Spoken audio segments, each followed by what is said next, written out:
Halo, assalamualaikum. Ketemu lagi dengan Ibu Betty, masih di mata kuliah aljabar elementer. Jadi, pada minggu ini kita akan membahas tentang persamaan-persamaan sederhana dan solusinya. Sebelum kita bahas tentang apa itu persamaan dan solusinya, ada baiknya kalian mengenal istilah-istilah ya.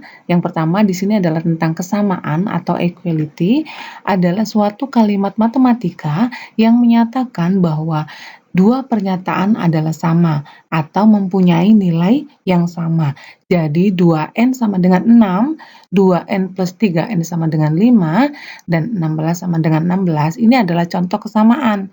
Jadi dalam kesamaan ini ada ya, jadi, yang di sebelah kiri ini disebut dengan ruas kiri, kemudian yang di sebelah kanan ini disebut ruas kanan. Jadi ada istilah ruas kiri dan ruas kanan atau sisi kiri atau sisi kanan. Kemudian istilah yang kedua adalah tentang persamaan atau equation, adalah suatu kesamaan di mana variabel-variabel tak diketahui di dalamnya bisa memiliki hanya satu nilai atau nilai-nilai tertentu saja. Persamaan adalah kesamaan yang bersyarat. Maka 2n sama dengan 12 ini adalah sebuah persamaan. Kenapa? Karena n itu hanya mempunyai satu nilai yaitu 6. Kemudian istilah lain tentang identitas adalah suatu kesamaan di mana huruf atau huruf-huruf di dalamnya bisa memiliki sembarang nilai. Identitas adalah suatu kesamaan yang tidak bersyarat. Jadi dikatakan tidak bersyarat, maka bisa diisi oleh berapapun nilainya. Maka 2n ditambah 3n sama dengan 5n dan x tambah y sama dengan y tambah x adalah suatu identitas karena tidak ada batasan khusus berapa nilai yang dimiliki n, x, dan y. Ya, istilah yang berikutnya adalah tentang solusi. Jadi solusi dari persamaan adalah sembarang bilangan yang memenuhi persamaannya. Maka 6 ini adalah solusi dari 2n sama dengan 12, sedangkan 5 atau sembarang bilangan lainnya itu bukan solusinya. Ya, solusi di sini pada suatu persamaan itu disebut dengan akar persamaan tersebut. Selanjutnya adalah tentang memeriksa kesamaan. Ya, jadi dengan pemeriksaan di sini tentunya nilai manakah yang merupakan solusi dari masing-masing persamaan. Contoh misalnya di sini 2n ditambah 3n sama dengan 25. Ya, coba periksa untuk n sama dengan 5 dan n sama dengan 6. Baik, kita periksa ya. Jadi misalkan n-nya sama dengan 5, kita masukkan ke persamaannya 2n ditambah 3n sama dengan 25. Ya, masukkan harga n-nya 2 dikali 5 ditambah 3 dikali 5, apakah di sini sama dengan 25? Nah, kita lanjutkan dulu. 2 kali 5 di sini 10, ya, kemudian ditambah 3 dikali 5 itu 15, apakah sama dengan 25? 10 tambah 15 hasilnya adalah 25, maka di sini 25 itu sama dengan 25. Ya, sedangkan kita periksa lagi yang n sama dengan 6. 2n ditambah 3n sama dengan 25. Ya, 2 dikali n-nya 6 ditambah 3 kali n-nya 6, apakah sama dengan 25? Kita hitung dulu. Di sini 12 ditambah 18, apakah sama dengan 25? Ternyata 12 tambah 18 itu sama dengan 30 dan tidak sama dengan 25. Jadi berdasarkan pemeriksaan, 5 itu adalah solusi dari 2n ditambah 3n. Ya, begitu pula di contoh yang kedua, nanti kalian bisa coba periksa sendiri. Kita memeriksa identitas. Dengan pemeriksaan identitas, 4x ditambah 2 sama dengan 4x tambah 8, perhatikan bahwa x itu bisa mempunyai salah satu dari nilai-nilai berikut. Kita coba periksa, andaikan x-nya itu 10, ya, maka pada persamaan 4x plus 2 sama dengan 4x tambah 8, ya, kita ganti x-nya dengan 10, jadi kita substitusikan 4 dikali 10 tambah 2, apakah itu sama dengan 4 dikali 10 ditambah 8? Ya, hasilnya dari hasil substitusi 4, di sini 12, ya, kemudian di sini sama dengan 40, tambah 8, ternyata hasilnya adalah 48 sama dengan 48. Jadi, di sini ya identitas X itu nilainya bisa diisi dengan 10 ya. Kemudian kita periksa lagi, andaikan X-nya itu sama dengan 6. Jadi, kita masukkan sama seperti yang pertama tadi, masukkan, substitusikan X-nya sama dengan 6, 4 dikali 6 tambah 2, ya, apakah sama dengan 4 kali 6 tambah 8? Jadi di sini hasilnya adalah 4 dikali 8, apakah sama dengan 24 ditambah 8?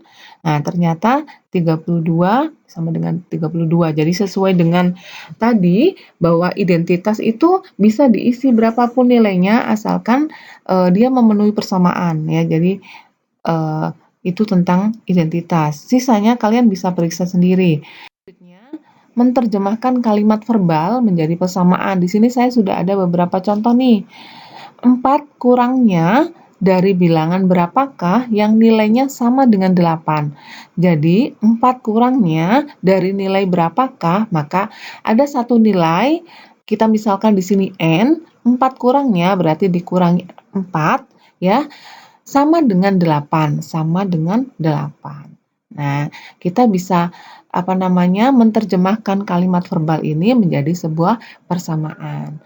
Contoh 2 misalnya, setengah dari bilangan berapakah yang nilainya sama dengan N. Jadi di sini ada variabel yang tidak diketahui, kita anggap N, ya, setengah dari N berarti N per 2 sama dengan 10, nilainya sama dengan 10. Nah, seperti itu. Di kalimat-kalimat lain kalian bisa, eee, coba sendiri ya. Kita mempresentasikan variabel yang tidak diketahui. Contohnya, seorang perempuan bekerja selama 5 jam dan memperoleh, di sini gaji sebesar $130. Berapa upah perempuan itu per jam? Maka di sini seorang perempuan bekerja selama 5 jam. Maka di sini kita misalkan dulu ya, bahwa W itu adalah upah per jam dalam dolar. Ya, maka di sini kita bisa mengekspresikan dalam bentuk aljabar ya, 5W sama dengan 130. Jadi di sini kalian tidak usah mencari berapa jawabannya, jadi hanya mengubah ya dari pernyataan verbal ini menjadi sebuah persamaan. Nah, begitu. Contoh 2 misalnya, berapa usia Henry sekarang jika 10 tahun yang lalu dia berumur 23 tahun? Maka kita misalkan dulu, usia Henry sekarang itu H, maka H dikurang 10 tahun yang lalu, sekarang sama dengan 23. Jadi kalian nggak perlu cari solusinya, di sini hanya mengubah ya dari pernyataan verbal menjadikan sebuah persamaan. Oke, contoh yang lain bisa dicoba sendiri. Kita lanjutkan, untuk memecahkan persamaan sederhana dengan menggunakan operasi inverse. Ya, operasi inverse di sini adalah 2 operasi yang sedemikian rupa sehingga jika salah satu operasi mengandung variabel tak diketahui di dalam persamaan ya, maka operasi yang satunya digunakan untuk memecahkan persamaan tersebut. Aturannya di sini ada 2 aturan. Yang pertama adalah aturan penambahan dan pengurangan ya dalam operasi-operasi inverse. Maka misalnya pada contoh N ditambah 6 sama dengan 10 ya, N ditambahkan 6 ya, maka untuk mencari N kamu bisa mengurangkan 6 dari 10 ya. Contoh lain misalnya N dikurang 3 sama dengan 9 ya. 3 dikurangkan N, jadi untuk mencari harga N di sini kita bisa menambahkan ya, di sini tandanya kurang maka inverse-nya adalah dengan menambahkan 3 dengan 9. Jadi kalau yang tadi di sini adalah operasinya adalah tambah, maka kita bisa mengurangkan inverse-nya. Nah, seperti itu. Aturan kedua adalah perkalian dan pembagian adalah operasi-operasi inverse. Maka pada 7N sama dengan 35 ya, berarti di sini N ya dan 7 itu dikalikan, N dan 7 dikalikan. Maka untuk menentukan harga N-nya, kita cari inverse-nya. Caranya adalah dengan membagikan 35 dengan 7. Nah, seperti itu. Contoh lain misalnya N per 11 sama dengan 4. Ya, ini sama dengan N dibagi 11 sama dengan 4. Nah, kayak gitu. Jadi untuk mencari harga N, karena di sini adalah operasinya bagi, maka inverse-nya atau kebalikannya berarti kita perlu mengalihkan 11 dengan 4. Baik, semoga bisa. Selanjutnya kita masuk ke contoh di sini, contoh lain ya. Persamaan yang melibatkan penambahan variabel tak diketahui. Jadi di sini operasinya tambah X tambah 3 sama dengan 8. Jadi di sini kita menambahkan ya 3 pada X ya sama dengan 8. Maka untuk mencari solusinya ya, maka kita bisa kalau di sini tambah berarti kita bisa mengurangkan. Kita perlu mengurangkan 8 ya dengan 3. Maka harga X-nya ketemu sama dengan 5. Untuk contoh-contoh yang lain bisa dipahami sendiri. Selanjutnya, aturan untuk menyelesaikan persamaan ya. Jadi di sini ada aturannya. Yang pertama adalah aturan penambahan untuk kesamaan. Jadi untuk menjaga suatu kesamaan bilangan-bilangan yang sama itu dapat ditambahkan kedua sisi persamaan. Ya, aturan kedua adalah aturan pengurangan untuk kesamaan. Sama, untuk menjaga suatu kesamaan bilangan-bilangan yang sama, kita perlu mengurangkan ya. Kita bisa mengurangkan dari kedua sisi persamaan. Aturan yang ketiga adalah aturan perkalian untuk persamaan.